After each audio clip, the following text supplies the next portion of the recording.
한 주간 동안 주의 은혜로 평안하셨습니까? 옆에 사람하고 인사합시다. 사랑합니다. 축복합니다. 오늘 일부러 예배 드리신 분이 많은 거니까 2부 때 비겠군요. 제목이 있습니다. 같이 읽겠습니다. 그 이름을 위하여. 아멘.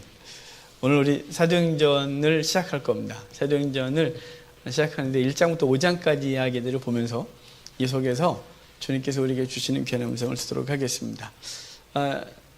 사도행전은 누가가 썼습니다. 누가복음을 쓰고 그리고 이어서 사도행전을 쓰게 되는데요. 그래서 누가복음을 보면 데오빌로 가카요 그래놓고 해놓고 그 사이에 좀 친해졌는지 데오빌로를 가카를 빼고 데오빌로에게 편지를 쓴다고 이렇게 얘기를 하고 있습니다.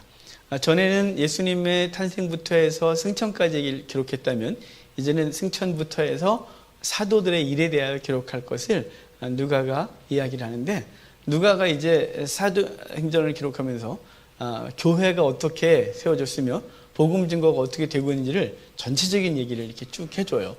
누가가 아니면 우리는 이 얘기를 잘 몰랐겠죠. 누가가 유일한 이방인이거든요. 성경 저자 중에 유일한 이방인이에요. 다 유대인이 있었는데 유일하게 이방인이었던 헬라 사람이었던 누가가 성경 2개를 써요. 누가복음과 사도행전이죠. 근데 누가가 역사학자적인 관점이 있기 때문에 순서대로 기록을 해줘서 우리가 예수님의 사역부터 해서 초대교회가 어떻게 순서적으로 되어지고 있는지를 이렇게 알 수 있습니다. 오늘은 특별히 사도행전 1장부터 5장까지 이야기를 볼 텐데 교회가 어떻게 시작됐는지 부분을 볼 거예요. 1장을 보면 이제 누가가 서론을 얘기를 해놓고 제자들과 함께 예수님께서 예루살렘 맞은편 감람산에 서신 이야기부터 시작합니다. 이 감람산에 섰을 때 제자들의 질문이 있어요. 그 질문이 뭐냐면 이스라엘 나라의 회복의 때가 이 때입니까? 라고 6절에 얘기를 하거든요. 왜 제자들은 이런 질문을 하냐면 제자들의 관심은 회복이에요. 육적 나라의 회복이요. 로마로부터 이스라엘이 해방되어지고 그리고 다윗의 나라가 세워지는 것이죠. 그런데 예수님께서 스가랴서 14장 4절 말씀대로 예수님이 감람산에 딱 서신 걸 보고 이때인가? 왜냐면 스가랴서 14장 4절에 메시아가 오면 감람산에 서겠다는 예언이 있거든요. 그 예언을 기억하면서 이때인가? 라고 물었어요. 그랬더니 주님께서 그들에게 대답하시기를 7절 볼까요? 같이 읽어요. 이때 이르시되 때와 시기는 아버지께서 자기의 권한에 두셨으니 너희가 알 바 아니요. 그러니까 때와 권한 아버지께 있는 거니까 너네가 알 바 아니야. 너네 신경 쓰지 마 라고 말하는 거예요. 여러분, 우리의 관심사도 항상 어디에 있냐면 현실의 회복이에요. 제가 매번 얘기를 하거든요. 우리가 얼마나 세속적이고 그리고 현실적이며 현세적인지를 얘기를 해요. 우리는 항상 관심이 오늘 내 삶의 회복에 있어요. 그래서 그것 때문에 신앙생활 열심히 하기도 하고 때로는 낙마하기도 하고 때로는 시험에 들기도 하고 때로는 그 열심을 내다가 포기하기도 하죠. 왜냐하면 내 현실의 삶이 바뀌질 않으니까요. 우리의 관심은 현세에 있기 때문에 그래요. 오늘 내게 주어진 어떤 것, 그 감심사죠. 제자들이 여전히 그 관심을 벗어나지 못하는 거예요. 그러니까 주님께서 그건 신경 쓰지 말아요. 그건 너네가 알 바 아니래요. 너네가 알 바가 아니고 너희는 아버지께서 약속하신 것을 기다려라 라고 말하는데 그게 성령이죠. 자, 8절 같이 읽겠습니다. 오직 성령이 너희에 임하시면 너희가 권능을 받고 예루살렘과 온 유대와 사마리아와 땅끝까지 이르러 내 증인이 되리라 하시니라. 아멘. 자, 제자들의 관심사와 예수님의 관심이 달라요. 제자들의 관심사는 현세, 오늘, 내 삶의 회복, 그리고 내가 원하는 것을 얻고자 함이에요. 근데 주님께서는 그것에 관심이 있는 게 아니라 주님은 우리들이 변화되어 진정으로 가치 있는 것이 무엇인지에 대한 것을 하게 하시는데 우리는 현세라면 주님은 그 죽어있는 영혼을 살려내는 것에 관심이 있어요. 왜냐하면 주님께서 이 땅에 오실 때 목적이 하늘 보좌 버리시고 이 땅 가운데 오시면서 죽은 자를 살려내는 게 목적이었기 때문에 그분이 그 목적이었고 제자들도 그것을 위하여 살기를 원하시는 거예요. 근데 우리는 여전히 예수를 믿고도 우리 오늘의 문제에 국한되어 있죠. 주님께서는 성령이 너에게 임하시면 너희가 권능을 받고 온 유대와 사마리아와 땅끝까지 이르러 증인이 되겠다. 이렇게 말씀하세요. 그러니까 성령을 기다리래요. 그러면 그분이 임하시면 그렇게 될 거래요. 되라가 아니에요. 그러니까 우리가 무엇인가 주님과 관계를 맺지 않고 뭔가 데려가면 지치는 거예요. 먼저 주님과 관계가 먼저죠. 우리 존재가 바뀌는 게 먼저예요. 우리가 먼저 주님과 사랑의 관계로 바뀌고 하나님의 자녀가 되는 존재가 되어지는 거죠. 그러면 그 다음은 자녀로서 해야 될 일, 제자가 되고 나면 제자로서 해야 될 일을 따라오는 것인데 제자도 되지 않고 자녀도 되지 않고 하나님의 사람도 되지 않은 상태에서 종교적인 어떤 해결을 하고 열심히 하면 지치고 그리고 낭망하고 시험 드는 거예요. 그리고 종교 행위는 여전히 현실의 것을 얻는 것의 목적이 되어지고 있고요. 그러니까 너희는 약속하신 것을 기다려라. 그러면 성령이 너희가 임하실 거고 그 성령이 임하시면 너희가 권능을 받고 예루살렘과 유대와 사마리아와 땅끝까지 이르러 증인이 되겠다. 이렇게 말씀하세요. 이제 그 일이 시작될 거예요. 그리고 예수님께서 이제 구름에 가리워 하늘로 오르시는데 9절에 보면 구름이 그를 가리워 보지 못했다 그러는데요. 구름이 가렸다 이 말은 구름과 관련된 건 뭐라고요? 하나님의 영광과 관계가 있다고요. 그래서 구약에서부터 하나님의 임재는 구름과 관계돼서 임재하고 예수님이 승천하실 때 구름에 가리워 가시고 그리고 다시 오실 때도 구름 타고 또는 구름에 가리워 주님께서 임하시는데 그분이 영광 가운데 승천하셨고 영광 가운데 다시 재림하실 것에 대하여 오늘 본문이 말씀하고 있는 거예요. 그러므로 제자들이 이렇게 보고 있을 때 뭘 그렇게 보냐, 너희가 본 그대로 오시리라. 이 말씀은 뭐냐면 우리가 주님께서 우리에게 성령을 예언하시고 가시고 그분이 이제 성령을 보내실 것인데 그 성령이 임하시고 나면 우리는 주의 나라를 세워갈 것이에요. 그분이 영광 가운데 승천하셨듯이 영광 가운데 임하여 복음 증거에 열심을 내고 있는 우리들을 맞이하고 그리고 우리 다시 오실 것에 대한 얘기를 하고 있는 것이죠. 그래놓고 이제 주님께서는 승천하시고 제자들은 돌아와서 마가의 다락방에 와서 이제 사도를 다시 한 명 뽑는데 12명 중에 한 명, 여기 유다가 거리 났다 그래요. 유다가 빠져나갔다는 거죠. 그가 예수님을 팔고 후회하고서 회개한 것이 아니에요. 주께 돌아온 것이 아니고 후회하고 돌아가서 돈 다 버리고 돈 다 성전에 갖다 주고 그럼 결국은 흰놈의 아들 골짜기에 가서 목 매달아 죽게 되는데 그때 떨어져서요. 나무가 꺾인 건지 아니면 목이 이렇게 뿅뿅 떨어져서 죽은 건지 창자가 흘러나와서 죽게 되는 그 장면을 얘기를 하면서 그 장소를 아겔다마 라고 하고 나그네 묘지 삼은 얘기를 해주면서 그 사람 대신에 한 명을 뽑아야 되겠다고 해요. 여기 요한이라는 사람과 마띠아라는 사람이 최종적으로 이제 선출을 되어지고 제비를 뽑아 마띠아가 뽑히고 이 마띠아가 뽑힌 이후에 그를 세워 사도의 한 명으로 삼아요. 이 사도로 삼은 목적이 뭐냐면 거기 나와요. 자, 22절 봅시다. 22절 1장 22절 같이 읽어요. 항상 우리와 함께 다니던 사람 중에 하나를 세워 우리와 더불어 예수께서 부활하심을 증언할 사람이 되게 하여야 하리라 하거늘. 자, 이 한 명 왜 뽑았냐면 우리와 함께 예수 그리스도의 부활하심을 증언해야 될 사람을 뽑은 거예요. 그러니까 우리가 직분을 맡거나 뭐가 된 사람의 목적이 뭐냐면 주의 부활하심을 증거하는 거죠. 예수 그리스도가 우리를 죽으시고 부활하셔서 생명이심을 증거하는 일을 위하여 우리가 세움을 받은 거예요. 종종 목사가 되겠다는 사람들이 있어요. 왜 되겠냐 그러면 그냥 뭐 가슴이 뜨겁고 그냥 하고 싶고 그 문제가 좀 있는 것 같아요. 또는 아무 생각 없는데 또 기도하시는 분들이 너 사명 있어 이래갖고 또 그래가지고 신학을 하시는 분들이 교회를 망쳐요. 왜냐하면 분명한 목적의식이 없거든요. 내가 왜 목사가 됐으며 내가 왜 장로가 됐으며 내가 왜 집사가 됐으며 이거에 대한 분명한 목적의식이 없는 거예요. 주께서 세우심의 목적은 뭐냐면 주의 부활하심을 증언하기 위하여 세우신 거예요. 우리가 뭔가 교회에서 뭘 하고 이게 아니라 이걸 안 하면 주 앞에서 주께서 직분 세우신 목적을 잃어버린 거죠. 그거 안 하면 안 되는 거죠. 그래서 이걸 위해 세우시고 마띠아가 뽑혀요. 2장이 오면 이제 그들이 한 곳에 모여 기도하게 되는데 자 2장 1절 2절 좀 볼까요? 2장 1절 2절 3절 같이 읽어요. 오순절 날이 이미 이름에 그들이 다 같이 한 곳에 모였더니 호련히 하늘로부터 급하고 강한 바람 같은 소리가 있어 집에 가득하며 마치 불의 혀처럼 갈라지는 것들이 그들에게 보여 각 사람 위에 하나씩 임하여 있더니 아멘. 오순절이 이미 임했다. 그러니까 오순절이 이미 임했다 이 말은 오순절 날 당일날 된 거예요. 아침이.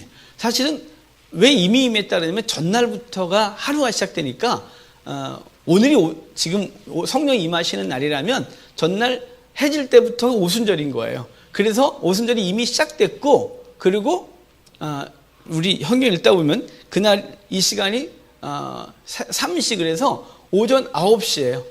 오전 9시에 이들이 한 곳에 모였대요. 이 한 곳에 모인 것은 마가의 다락방이 아니에요. 사실 이들이 모인 곳은 성전이에요. 성전인데 집에 모였다 그러니까 그들이 모여있는 온 집이 그러니까 온 집 그러니까 우리가 생각하는 집은 마가의 다락방 같으나 사실은 그 집이 성전을 집이라고 계속해서 얘기했고 그들이 오전 9시에 뭘 하냐면 오순절 첫 제물을 드리기 때문에 집에 있을 수가 없는 시간인 거예요. 6월 오순절에 왜 모이냐면 성전에서 오순절 예배를 드리기 위해서 모이는데 당일 제사거든요. 이건 이틀도 아니고 딱 하루 있는 거예요.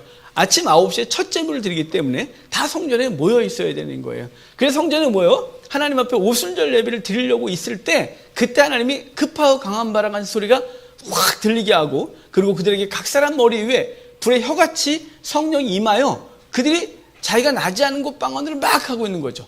그러니까 열 몇 개의 방언 정도 되는데 저주에 가면 어디 그게 뭐 열 몇 개만 되겠어요? 더 많이 됐겠죠. 여기 언급된 지역명인 것 뿐이에요. 그러니까 많은 이야기들의 방언이 막 불려지고 나니까 이 주변 사람들이 너무 놀래요.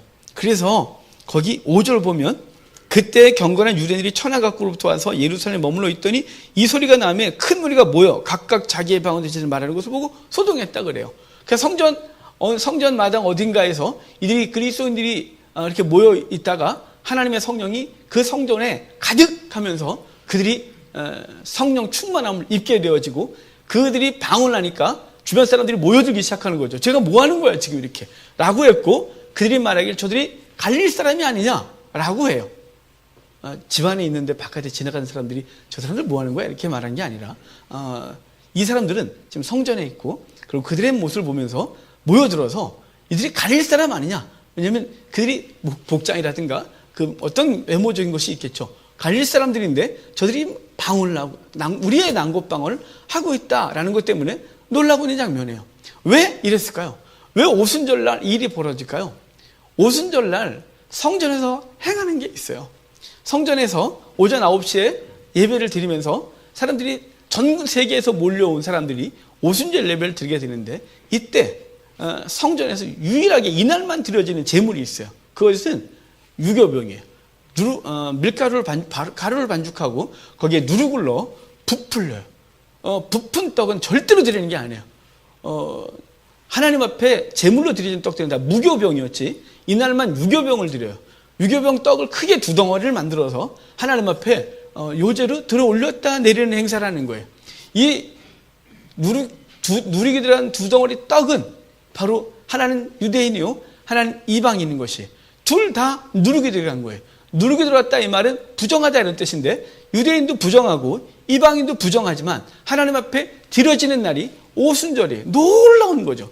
구약에서부터 이 일이 계속해서 레위기 23장에 그것이 규례로 정해졌고 유대인들은 그날만큼은 누르게 된 빵을 하나님 앞에 두 덩어리를 들었다 내리는 일을 하고 있는 거예요. 그 외에 번제를 드리고 소제를 드리고 다 드리지만 특별히 이걸 이렇게 드리는 행사를 하게 되는데 이것이 상징하는 바는 뭐냐면 이 오순절에 되어질 일이 뭐냐면 성령이 임하여 유대인이나 이방이나 구별이 없이 주 앞에 드려지는 놀라운 은혜가 있는 거죠. 유대인도 부정하고 이방인도 부정하나 그 부정한 존재들이 하나님 앞에 드려지는 날이라는 행사를 하는 것이 오순절 날의 놀라운 일인 것이에요.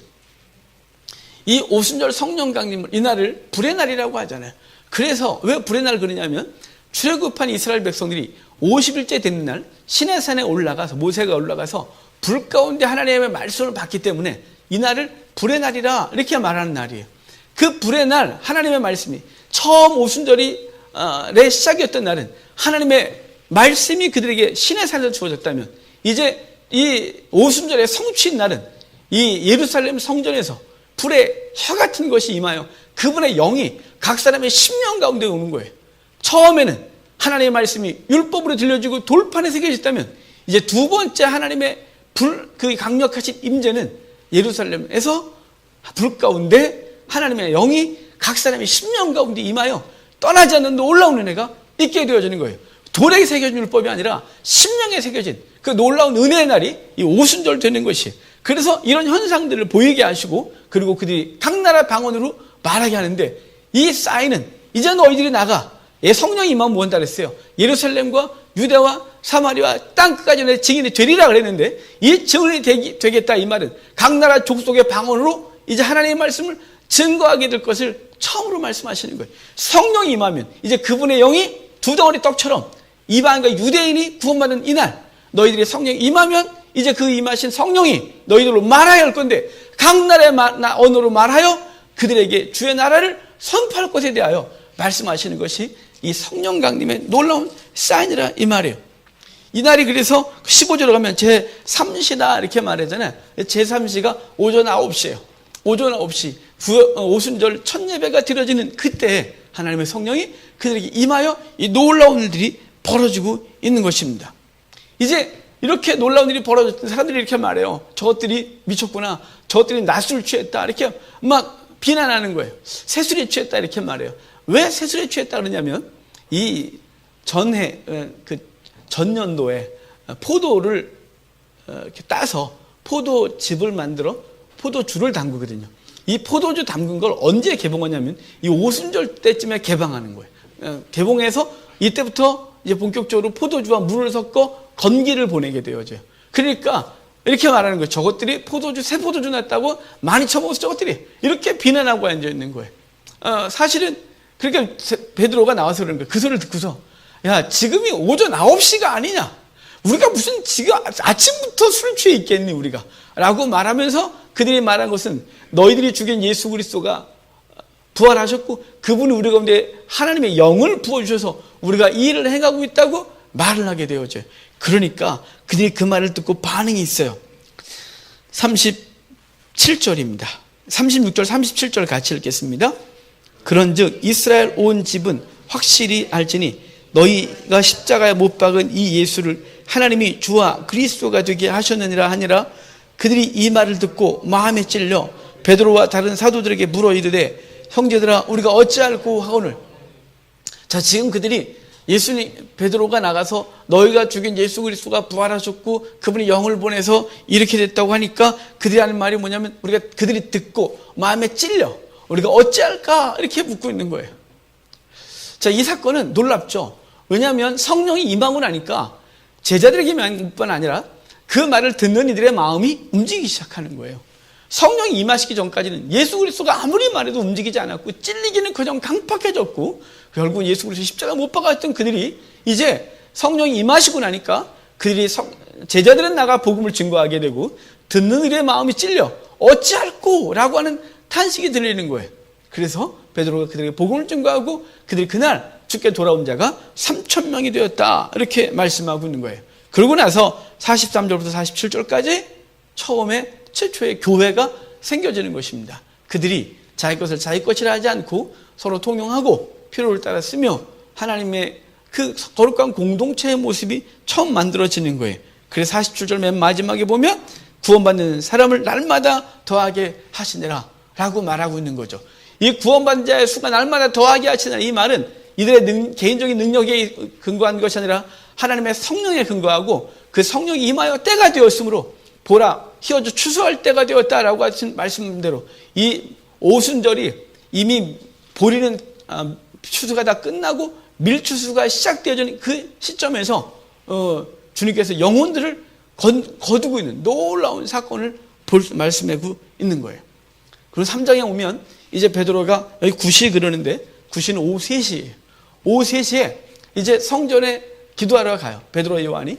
그때 미문가에 앉아있던 안전뱅이를 보고 그를 향하여 내 눈을 봐. 내가 너에게 아무것도 줄 게 없지만 내가 내게 있는 것을 내게 주노니 나사렛 예수 이름으로 일어나 걸으라 라고 했더니 그가 걷기도 하고 뛰기도 하고 성전으로 달려들어가는 모습이 있는 거예요. 항상 여기 오면 이런 느낌이 있어요. 그동안 미문에 매일 들락거렸어요. 기도하러 매일 그 문을 들락거리는 것이 매일 하루에 3번 매일 기도하러 들어갔어요. 그런데 이날은 놀라운 일이 보이는 거예요. 이날은 그동안 매일 있었던 그 사람이 보였고 그 안타까움을 보고 그에게 무엇인가를 줘야 되겠다는 거죠. 은과 금은 내게 없거니와 내게 있는 것을 내게 주노니 나사렛 예수 이름으로 일어나 걸으라 라고 하는 것이 그 영혼의 상태가 보이는 거예요. 여러분 바라기는 좋아요. 여러분이 우리 주변 사람들의 영혼의 상태와 그 아픔이 우리 속에 보여지길 바랍니다. 그래서 그 문제에 대해서 방관하는 것이 아니라 알아서 해가 아니라 그 영혼 문제 앞에서 내가 어찌할까라고 하고 내가 줄 것 아무것도 없으나 예수 그리스도의 이름을 주어 그들로 걷게 하고 뛰게 하고 그들로 성전으로 들어가게 하는 놀라운 일이 우리 속에 있기를 주의 이름으로 축복합니다.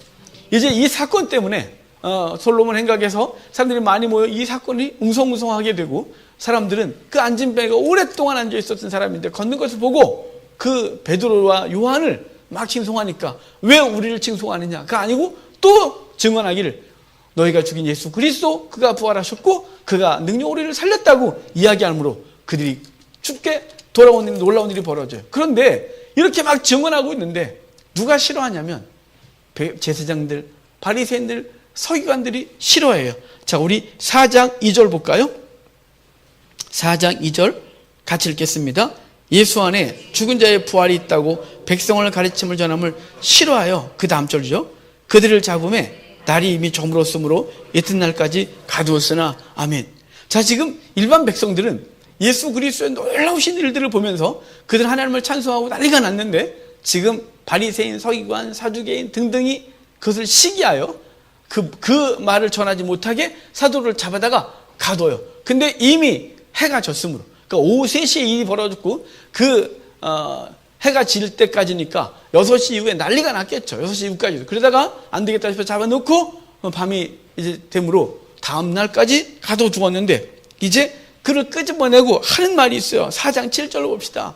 4장 7절 같이 읽어요. 사도들을 가운데 세우고 묻되 너희가 무슨 권세와 누구의 이름으로 일을 행하였느냐? 자, 무슨 권세와 누구의 이름으로 일을 행하였느냐?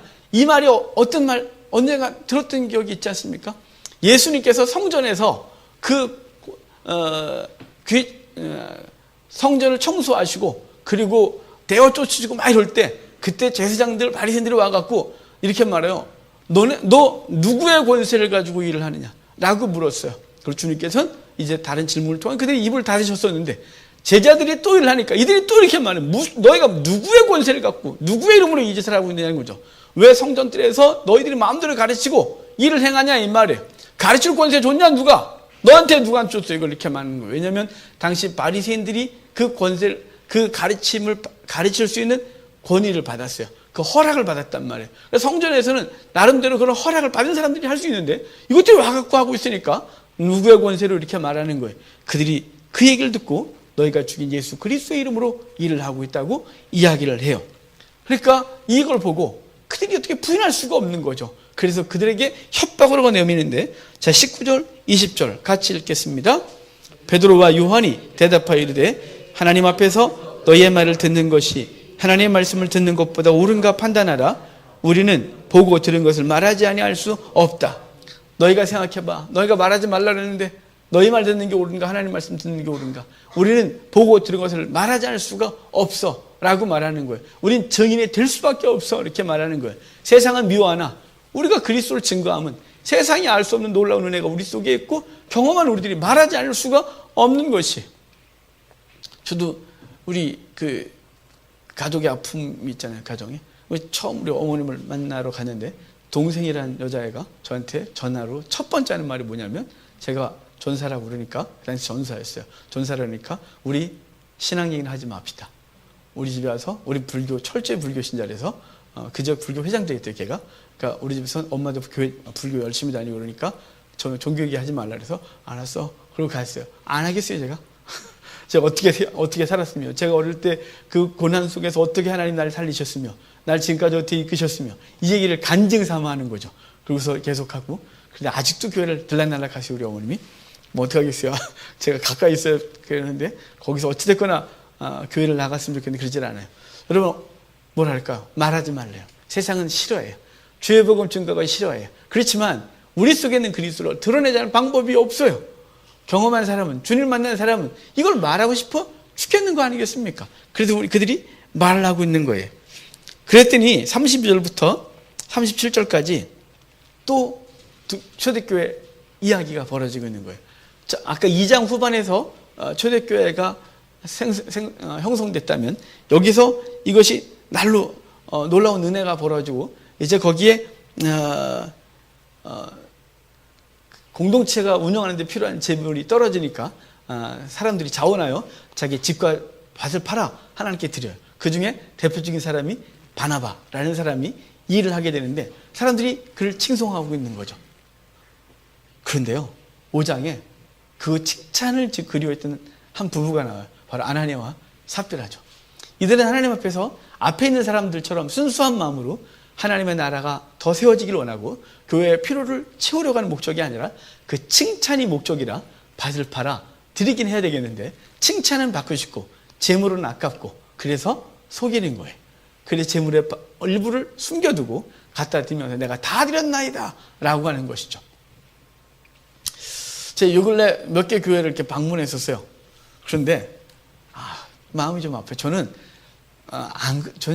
원래 되게 좁거든요. 전 되게 좁아서 우리 거 요거밖에 몰라요.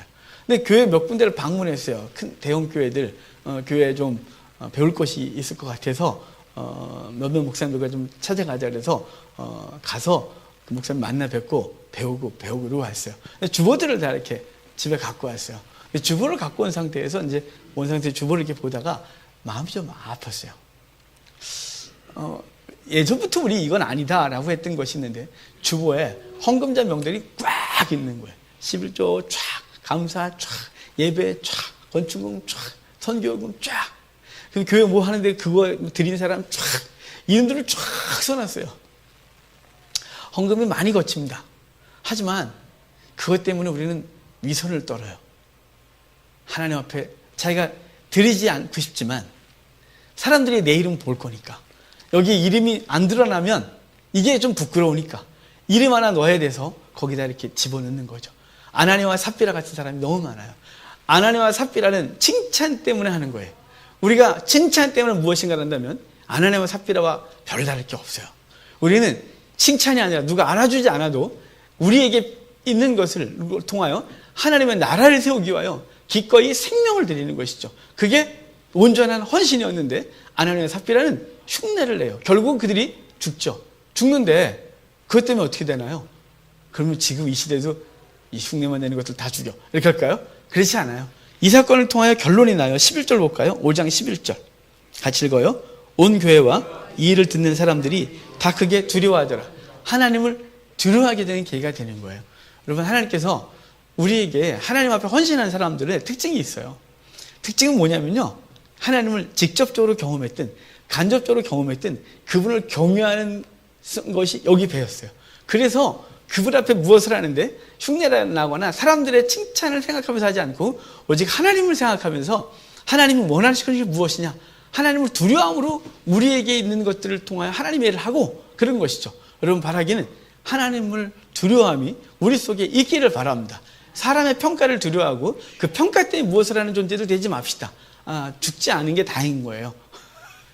그분께서 지금도 막 죽이시면 우리 다 저부터 죽어야 될 게 참 많겠지만 저도 위선을 떠는 게 얼마나 많습니까만 우리 속에 그러지 아니하고 진심으로 하나님을 경외하는 우리가 되기를 바랍니다. 그러면서 이제 표적과 기사가 많이 일어나는데 이 복음을 증거를 하니까 이번에 또 잡혀서 그들이 잡혀가서 이번엔 매질을 당합니다. 매질을 당하고 이 말씀을 또 증거하지 말라고 하게 되는데 그 말씀 앞에서 41절이 오늘 우리가 읽었던 말씀이에요. 자, 41절 다시 한번 읽을까요? 5장 41절. 사도들은 그 이름을 위하여 능력받는 일에 합당한 자로 여기심을 기뻐하면서 교회 앞을 떠나니라. 자, 오늘 무슨 얘기? 그 이름 때문에요. 그 이름 때문에 그 사도들은 그 이름 때문에 능력받는 일에 합당히 여김을 받고 기뻐했다, 이렇게 말합니다. 자, 오늘 전체 얘기가 뭐냐면 성령이 임하시고 나니까 그들이 원했던 것을 얻어내는 것이 아니라 그 주께서 원하시는 일을 감당하게 되는데 그들이 온갖 박해와 환난 속과 미워함 속에서도 주의 복음을 증거하고 이것을 통하여 영혼들이 주께 돌아오는 놀라운 일이 벌어져요. 그럼에도 불구하고 끊임없이 박해가 있게 되어지는데 그럼에도 불구하고 이들은 그 이름 때문에 일을 하고 있는 거죠. 그런 사람들을 통하여 뭐가 생겼냐면 교회가 생겼어요. 2장 후반에 3,000명이 돌아온 후에 교회가 생기고, 그리고 4장 후반에 그들이 또 복음 증거하고 하나님의 나라를 세우는 것 때문에 그것을 보고 또 주께 돌아오는 사람들이 많아지고 다시 교회의 모습을 다시 말을 하고 있는 것이죠. 교회가 온전치 못합니다만 우리가 교회가 완전한 존재가 아니죠. 이 땅 가운데 있는 동안 그 누구도 완전하지 않고 교회는 완전한 존재가 아닙니다. 누군가 말하길 교회는 죄인들의 공동체, 그래서 죄인들이 다 있기 때문에, 그럼 우리가 이 나름대로 이렇게 율법의 기준을 딱 보면 같이 갈 사람은 아무도 없습니다. 나름대로 우리가 갖고 있는 윤리적 기준을 보면 같이 갈 사람 없습니다.